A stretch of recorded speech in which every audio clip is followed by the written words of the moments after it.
Eh bien, bonjour, bienvenue. Je vous remercie d'être venus si nombreux et d'avoir bravé les différentes intempéries des jours passés et surtout des problèmes de transport. Tout d'abord, je me présente, je m'appelle Philippe Dumont. J'ai le plaisir de venir avec deux casquettes aujourd'hui, à la fois la casquette de la Mobile Marketing Association, puisque j'ai le plaisir de siéger au conseil d'administration de la Mobile Marketing Association et d'être en charge de la commission applications mobiles et tablettes, et puis de passer pour le coup la plupart de cette matinée avec vous en tant que fondateur et président d'Azeton. Et donc on va avoir l'occasion de passer un petit moment ensemble pour parler de différents sujets, et notamment d'un sujet que je pense nous intéresse tous, c'est le succès d'une application mobile. Qu'est-ce qui fait le succès d'une application mobile? Et notamment quand on parle de notions de conversion, de récurrence, d'engagement client, qui sont effectivement on va dire les tenants et les aboutissants aujourd'hui qui font le succès d'une application mobile. Donc, ce que l'on va faire aujourd'hui, c'est on va passer un petit peu de temps ensemble, et je voudrais remercier pas mal de gens qui ont participé à la mise en place de cette matinée. D'abord, c'est une matinée qui est organisée par HP et Azeton, comme vous l'avez, HP Entreprise et Azeton, comme vous l'avez vu, sous l'égide de la Mobile Marketing Association, et puis avec le concours de Criteo, que je remercie énormément également, à la fois de nous accueillir et puis aussi d'organiser cette matinée avec nous. Je vais laisser la parole dans un moment à François qui va vous présenter également une partie des données. Comme vous le voyez, on a un programme relativement dense, puisqu'on va à la fois commencer par un programme qui va couvrir un nombre de données marché assez intéressantes et de tendances. Et donc, François va vous présenter ça.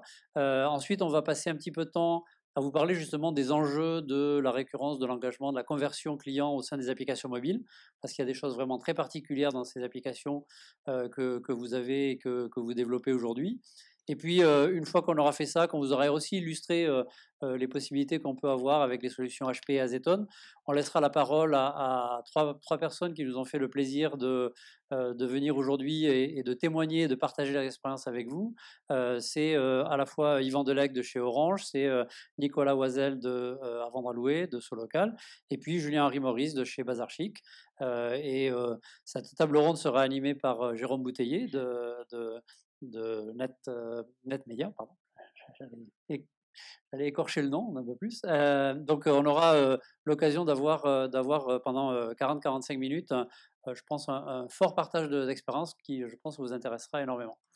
Voilà, donc sans plus de délai, ce que je vous propose, c'est de rentrer dans le vif du sujet, et puis de laisser la parole à François, qui nous a fait le plaisir de venir ici, qui est le directeur général adjoint de Criteo. Et François, je te laisse et le clic et la parole. Merci beaucoup.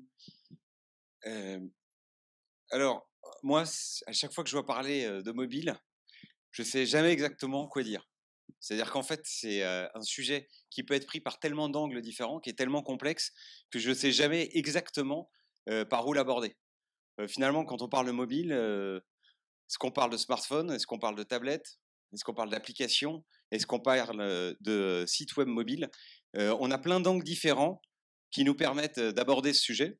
Et ce que je vais faire aujourd'hui, c'est que je vais partager avec vous les principaux enseignements et les principaux chiffres du Mobile Commerce Report qui est publié par Criteo, essayer d'avancer dans ces différents niveaux de complexité, de voir ce qu'on peut essayer d'en ressortir, et puis de prendre un peu de recul pour essayer de se mettre dans la peau d'un directeur marketing qui voudrait construire une stratégie mobile vraiment dédiée à la performance et voir ce qu'on peut retirer de ces enseignements pour essayer de savoir ce sur quoi on peut se concentrer.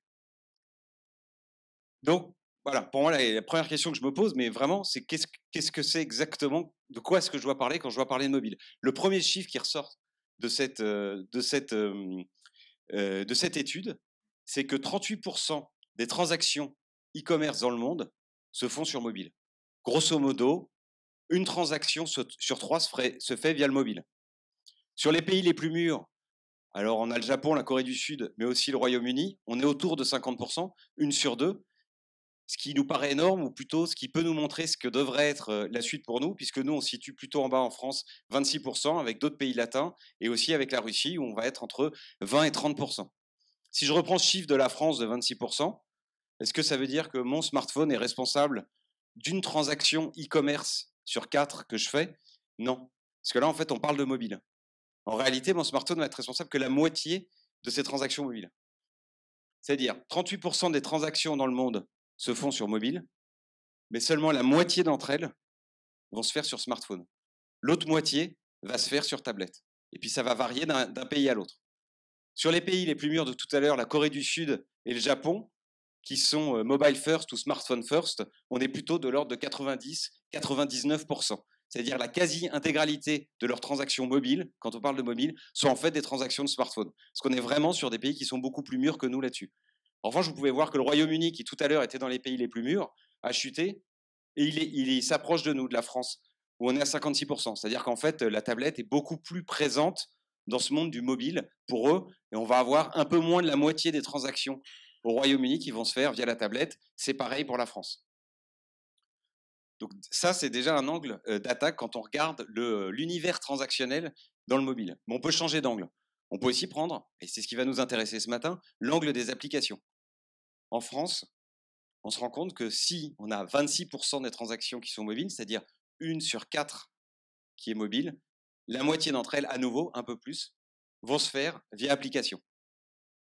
Ça va être 57% dans le retail, 54% dans le travel. Donc en gros, si on essaye de schématiser et de prendre des chiffres simples pour essayer d'avoir des éléments qui nous permettent de retenir ces nombres-là, en France, on a une transaction sur 4 se fait via mobile, mais en réalité, c'est 1 sur 8 via smartphone, un peu plus, 1 sur 8 via tablette, 1 sur 8 un peu plus via application, et 1 sur 8 via un site web mobile. Bon, voilà, c'est ce que je vous disais tout à l'heure. Là, on a plusieurs niveaux de complexité, plusieurs manières différentes de regarder le mobile. Et une fois qu'on s'est dit ça, on se dit, bon, ben, qu'est-ce que je peux essayer de tirer de ça? Et en fait, on peut encore aller un cran plus loin. Parce qu'en réalité, là, on parle du mobile comme du support sur lequel va avoir lieu la transaction, comme du closer, l'endroit où va se faire la transaction. Mais en réalité, il peut aussi avoir un autre rôle, un rôle d'influenceur. Et ce qu'on voit dans cette étude, c'est qu'à peu près la moitié des transactions e-commerce qui sont réalisées dans le monde, un peu moins en France, 47%, impliquent au moins 2 devices différents. Pour schématiser, 2 écrans différents. C'est-à-dire que je vais découvrir un produit sur mon smartphone et je vais finir par l'acheter sur mon ordinateur. Ou alors je vais le découvrir sur Safari et puis je vais l'acheter sur Firefox. Mais ça, c'est la version courte. En réalité, c'est au moins 2, donc ça peut être beaucoup plus. On peut avoir plus d'écrans. C'est-à-dire que je vais le découvrir via mon smartphone. Ensuite, je vais enrichir l'offre, le voyage que j'ai découvert via mon smartphone, je vais l'enrichir via mon ordinateur. Et puis le soir, je vais le présenter à ma femme sur ma tablette et puis finir par acheter demain via un 4e écran. Plus on va avoir d'écrans qui seront impliqués dans les transactions, plus on va avoir une probabilité élevée d'y retrouver le mobile dans un rôle d'influenceur. Donc ça rajoute encore un autre angle au travers duquel on peut essayer de considérer le mobile, on peut essayer de comprendre l'influence qu'il a sur les conversions.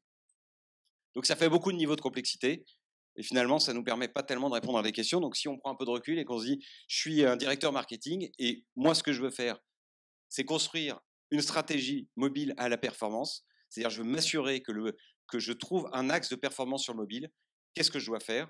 Et là c'est simple, et c'est le thème de ce matin, c'est me concentrer sur les applications. Si on regarde les chiffres qu'on a sur les applications, si on compare, pour un nombre d'individus qui vont générer à peu près 100 transactions sur un site mobile, on va passer à 200 transactions sur un site d'ordinateur et à 220 transactions sur une application mobile.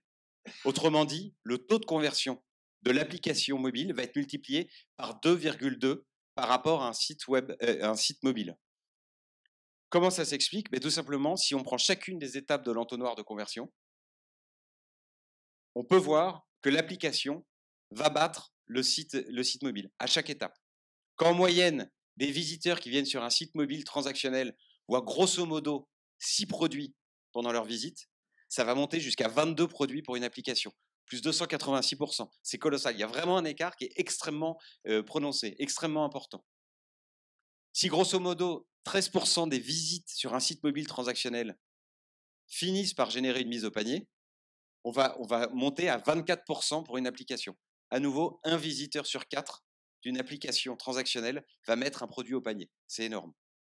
Et ensuite, dernière étape, le taux de conversion entre le panier et la dernière étape de conversion va passer de 44% pour le site mobile à 54% pour l'application mobile. À nouveau, on est plus fort. Quelle que soit l'étape qu'on prend, on voit que l'application est plus forte que le site mobile.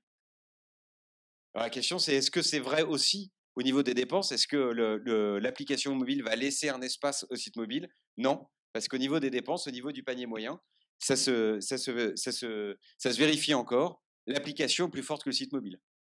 Le niveau de dépense moyen sur un site mobile transactionnel va être de 92 $. Il va monter à 100 $ pour un site web desktop. Et il va monter à 102 $ pour une application.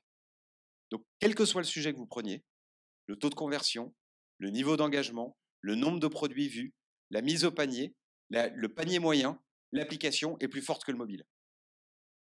En fait, elle est plus forte que le mobile, elle est même plus forte que l'ordinateur. Donc, ça nous confirme l'idée que si on veut vraiment construire une stratégie mobile à la performance, il faut s'appuyer sur l'application, mais c'est vrai, en fait, même dans tout l'univers digital, l'application peut vraiment être la colonne vertébrale de la performance. Après, une fois qu'on s'est dit ça, on sait tous aussi, puisqu'on télécharge tous régulièrement des applications et on l'a tous fait sur des applications transactionnelles, que l'application vient aussi ramasser tout un travail marketing qui a été fait en amont et que quand, en tant qu'utilisateur, je télécharge une application, c'est que je suis déjà très engagé vis-à-vis d'une marque, que j'ai déjà très envie de la consommer et simplement l'application va venir enfoncer le clou ou va venir entretenir la flamme, voire va venir augmenter mon utilisation de cette marque, mais il y a déjà tout un travail qui aura été fait en amont. Ce qui est sûr, c'est que ça n'empêche pas de l'utiliser comme pierre angulaire d'une stratégie à la performance pour stimuler, la récurrence. Alors, on peut le faire avec des opérations spéciales, avec du retargeting in-app, je suis obligé de vous en parler, vu mon métier. On peut le faire aussi pour stimuler l'engagement en proposant des expériences différenciantes sur l'application, en proposant aussi des récompenses. On va essayer de voir des différents types, juste 2 exemples rapidement derrière. Et puis, évidemment, en stimulant la conversion, en optimisant la navigation, mais ça, je pense que toutes les personnes qui sont ici viennent ici parce qu'elles le savent déjà et qu'elles veulent plutôt pousser ça dans leurs organisations, et en essayant de réduire le parcours d'achat. Alors, juste 2 exemples avant de conclure. Le premier, c'est un exemple qu'on voit en ce moment dans le métro, qui est poussé par Presse Ministère Rakuten, qui pousse des rébus dans le métro. Donc, c'est des publicités qui sont des rébus. Et si on apporte la réponse du rébut via l'application de Presse Ministère, alors on peut gagner un prix de 1 000 €. Ce qui est intéressant là, c'est qu'on stimule l'utilisation régulière de l'application. On force des gens qui, a priori, sont dans la cible de Presse Ministère, voire sont déjà des consommateurs de Presse Ministère, à se rendre sur l'application, à se familiariser à son utilisation. Un autre exemple, alors qui est beaucoup plus proche pour moi, qui est avec Deezer, qui a fait du retargeting in-app pour stimuler son taux de conversion, son taux d'inscription sur l'application. Et grâce à ce travail qu'on a fait ensemble, on a pu augmenter de 100% leur taux de conversion application versus le site desktop et d'augmenter de 96% leur nombre d'abonnements. Donc simplement pour finir, ce qu'on a vu, ce que je vous disais au départ, c'est qu'on a un niveau de complexité qui est poussé sur le mobile, mais vous le savez déjà. Mais en gros, les quelques chiffres qu'on peut retenir pour essayer d'avoir des éléments qui nous aident un peu à travers ce monde de complexité, c'est une transaction sur 3 dans le monde est mobile. À peu près la moitié vont se faire sur smartphone ou sur tablette. Et si on le prend au niveau de la France, c'est 1 sur 4 mobile, 1 sur 8 smartphone, 1 sur 8 tablette, 1 sur 8 applications et 1 sur 8 sur le site mobile. L'application est l'élément le plus important sur lequel on puisse s'appuyer pour générer de la conversion dans un univers de mobile, mais aussi dans un univers digital. Et en revanche, quand on a une offre qui se prête mal à l'application, parce qu'on a peut-être des utilisateurs qui ont un niveau d'interaction qui n'est pas assez soutenu, on ne peut pas créer un niveau d'interaction assez soutenu avec les utilisateurs via l'application, parce qu'on a une offre qui s'achète vraiment dans la durée. Alors il faut essayer d'utiliser le mobile non pas via l'application comme un convertisseur, excusez-moi pour le mot, mais plutôt comme un influenceur, en se souvenant du chiffre qu'une transaction e-commerce sur 2 implique au moins 2 écrans différents. A fortiori, on va y trouver le mobile. Et si on arrive à changer un peu l'état d'esprit, à se dire qu'on passe d'une stratégie marketing qui est centrée sur le device et une stratégie marketing qui va être centrée sur l'utilisateur, on est à peu près sûr qu'on va remettre le mobile au centre de sa stratégie parce qu'en étant people-centric, le meilleur moyen de toucher l'utilisateur, le moyen le plus court de stimuler, d'entretenir le dialogue, c'est de mettre le mobile au centre de cette stratégie. Merci.